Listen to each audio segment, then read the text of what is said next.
Wonderful news.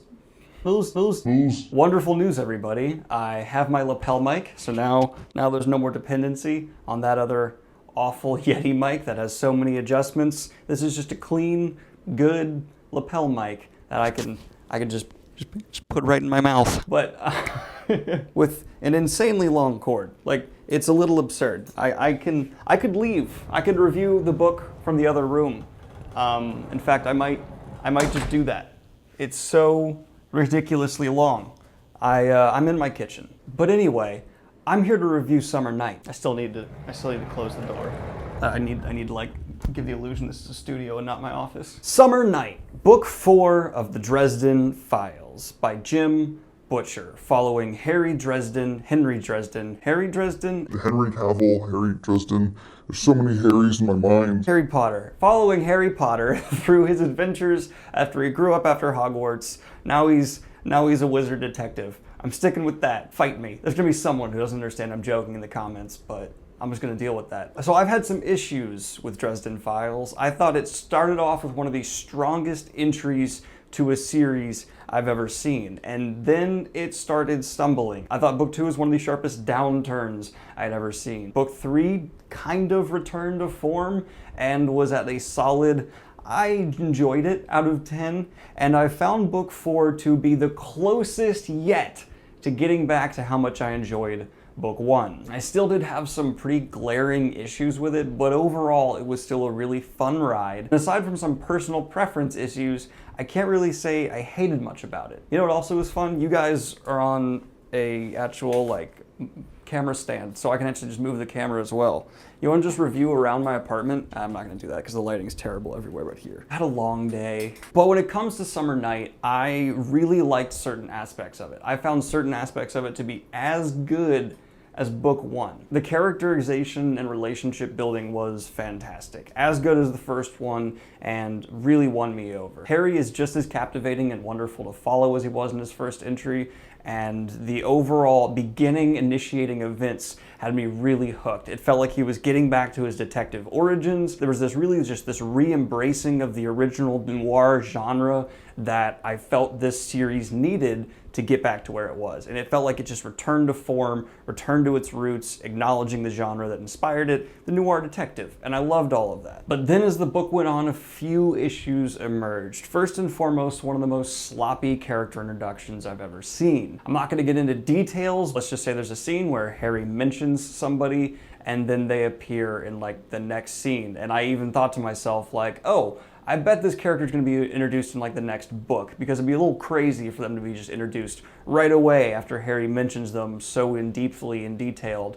But nope, within like 10 pages, boom, this person. And it just was like, come on, you're better than that. And I forgive it a little bit because it does kind of fall back into what the original noir genre was. Like that was one of the trademarks of these corny detective shows, is someone will mention a clue or a suspect and that person shows up right away. But if you're gonna forget any part of the genre that inspired you, I would forget that aspect of it. I'd keep the tone and setting and drop the corniness on that level. In terms of plot development, your plot development shouldn't be corny, and it legitimately felt like that. But once the mystery gets rolling and Harry is back doing what he does best, the real detective work, Summer Night is awesome. I love the kind of fairy gang buildup that's going on, this almost Bloods versus Crips of the fairy tale worlds with god-level entities, pretty neat, and I think anyone would find that super engaging. But the story kept escalating, which at first I really liked. Like, oh, stakes are getting higher, it's building, it's building, it's building. And I can't tell you why I didn't like the ending without getting into spoilers. So I'll do a little bit more spoiler-free review, and then I'm gonna drop right into the spoiler-filled review at the end. I will actually say Summer Night had an advantage over the first book even in one way, and that is that the stakes felt higher than ever, and actual danger for main characters felt very apparent, especially the results of previous books weighing incredibly heavy on certain characters, most notably Murphy, who is probably my second favorite character. She's fantastic. And everything about the results of mortals being involved with this supernatural world was highly original. I like that Jim Butcher took the time to say, if normal people started getting engaged and involved with this crazy stuff, their mental health will not be in the best state. And it's kind of wrapped up and brushed over in certain ways, but overall the fact that it was even mentioned results in the reader really feeling the impact of the world. Not just a wonderful tone and setting, which Dresden Files has maintained all the way through, but that this kind of broader, greater fantasy aspect of it is going to have stakes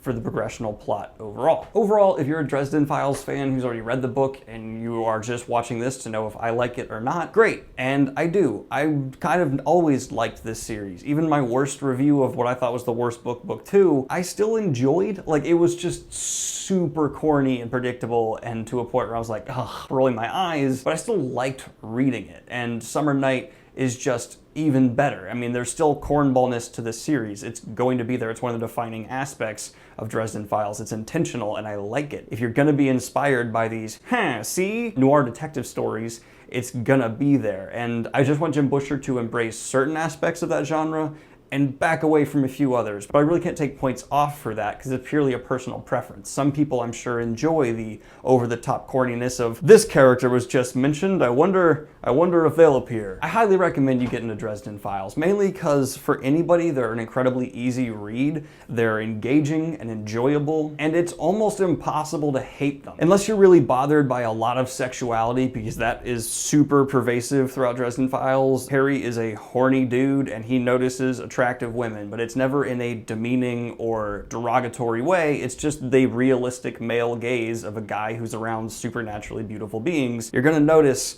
oh my god, that person's a goddess. Like, it'd be unrealistic almost for Harry not to acknowledge that stuff. And female characters, while they are often in these more typical damsel in distress positions, there are female characters who fight back and aren't that trope. So it almost pays homage to that original noir genre in that way, but goes against the implied sexism by having both ends of the spectrum and people in the middle. It's almost like it treats women like they're normal people who can fall in anywhere in a spectrum. Good job, Jim Butcher. I actually really appreciate that. In fact, if there's anything that's existing in terms of sexism for Dresden Files, men think with their all the time, except for Harry, who goes to extreme measures to not. I had a laugh out loud moment with Summer Night when Harry did something to make himself stop thinking with his peep, and it was very effective humor. I rarely laugh out loud at books, but you did it, Jim.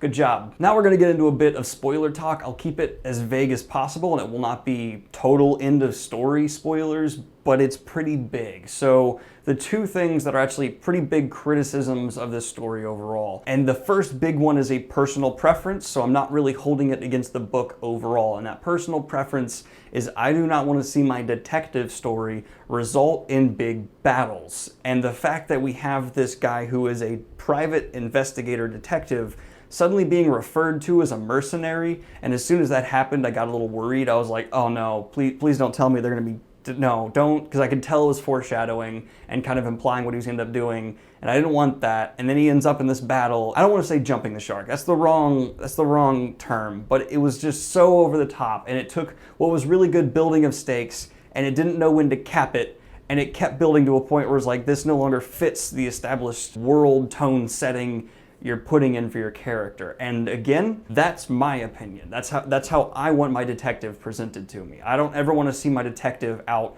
storming the beaches of Normandy, which this kind of felt like, oh, we're involved in a big battle level thing. So I did not enjoy that. But that's purely an opinion-based criticism. Some people do want to see characters from across the spectrum end up in battles, and I can't tell you you're wrong. But my next criticism, a little more detail, is I believe more not opinion, just sloppy execution in general. And that's Dresden's sister coming involved, having this person who, as far as I can remember, was never super in-depth mentioned or hardly mentioned at all, suddenly being talked about and then being like, I'm here, just felt so, come on, do better. And having them having once a relationship, just every beat by beat interaction they had, I called it. Like, oh, she betrayed him? Yeah, she didn't really betray him. Yep, she didn't really betray him. Oh, the spell she left was manipulable. Yep, oh, the spell left is manipulable. All of it was just, yeah, that's gonna be exactly how it's supposed to. Again, I guess you could interpret it as it's part of this cornball that you're supposed to have with this type of story, but if you're going to evolve a genre that you're pulling from and trying to make it better, I'd recommend dropping the incredibly predictable aspects of your story, because no one, as far as I'm aware of, likes to be able to just call a book after the second or third chapter. And I couldn't call the entire story. I'm not making that claim, but I could call that a whole relationship right around the second or third time we encountered her, because I was just, oh, yep, Elaine's gonna do that, she's gonna do this, she's gonna do that, she's gonna do that, and it did, all the way through. That was very disappointing. But overall, if I'm gonna review it out of 10, I'm gonna give Summer Night a out of 10. I had my complaints, it wasn't the best thing on the planet, but it was, that's my review. I hope you guys like this review. Like and subscribe if you have not already. Did you like my lapel mic? Did you like the fact that I have a stand and I'm mobile?